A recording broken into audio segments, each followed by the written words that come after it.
Maria Al-Qibtiyah atau Maria binti Syama'un adalah seorang budak yang dikirimkan oleh Muqawqis, yaitu penguasa Mesir bawahan kerajaan Bizantium, sebagai hadiah kepada Nabi Muhammad SAW pada tahun 628 Masehi.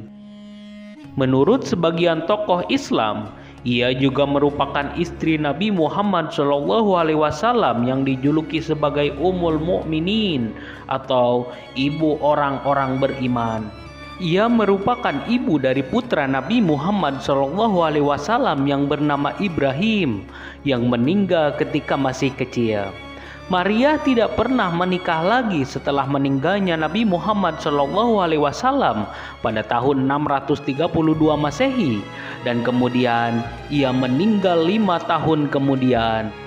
Bagaimana biografi Maria Al-Qibtiyah, seorang budak atau hamba sahaya yang dinikahi oleh Nabi Muhammad SAW? Mari kita bahas bersama Sejajar Arah. Jangan lupa subscribe channel ini ya, untuk mendukung kami agar bisa terus memberikan informasi yang bermanfaat untuk kalian. Gak ada ruginya kok kalian subscribe.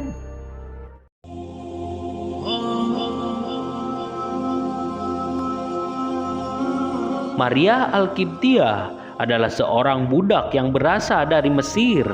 Maria Al-Qibtiyah bisa sampai ke Madinah berawal dari permintaan Rasulullah SAW kepada penguasa Mesir, yaitu Muqawqis, agar memeluk Islam melalui surat yang dikirim oleh Hatib bin Balta'ah. Muqawqis menyambut baik kedatangan Hatib, namun ia menolak untuk memeluk Islam. Meskipun menolak tawaran Rasulullah SAW untuk memeluk agama Islam, Muqawqis menghadiahkan puluhan pasang pakaian produk Mesir, keledai lengkap dengan pelana, minyak kasturi, hingga budak perempuan. Salah satu budak perempuan yang dikirim oleh penguasa Mesir itu adalah Maria binti Syama'un. Hamba sahaya ini adalah penganut Kristen Koptik, agama yang dianut oleh sebagian besar masyarakat Mesir kala itu, yang kemudian hari menjadi seorang muslimah yang taat. Maria merasa sedih ketika meninggalkan Mesir. Hatib yang menemani perjalanan ke Madinah menghibur budak perempuan kiriman penguasa Mesir tersebut.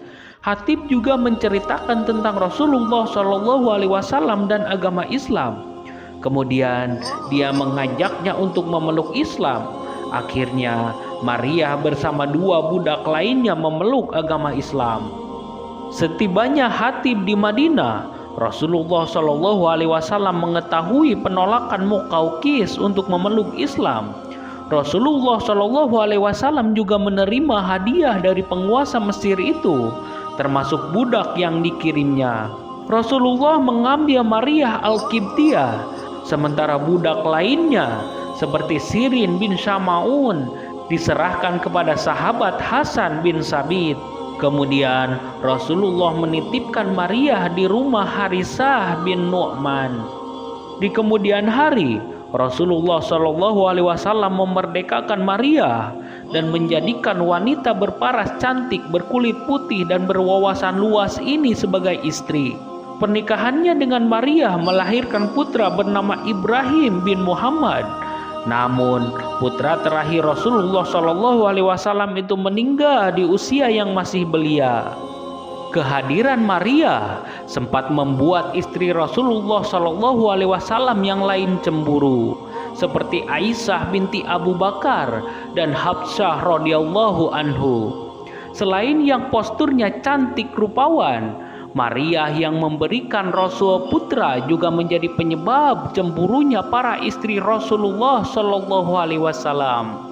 Setelah Rasulullah SAW meninggal, Maria banyak menyibukkan diri beribadah kepada Allah di dalam rumah. Maria jarang keluar rumah kecuali ia berziarah ke makam Rasulullah SAW dan Ibrahim yang merupakan putranya. Ia juga hanya keluar untuk mengunjungi saudaranya yaitu Sirin. Maria wafat 5 tahun setelah meninggalnya Rasulullah SAW di masa pemerintahan Khulafaur Rasyidin, yaitu Khalifah Umar bin Khattab. Sayyidina Umar bin Khattab sendiri yang mengimami sholat jenazah istri Rasulullah Shallallahu Alaihi Wasallam ini. Maria kemudian dimakamkan di Baqi.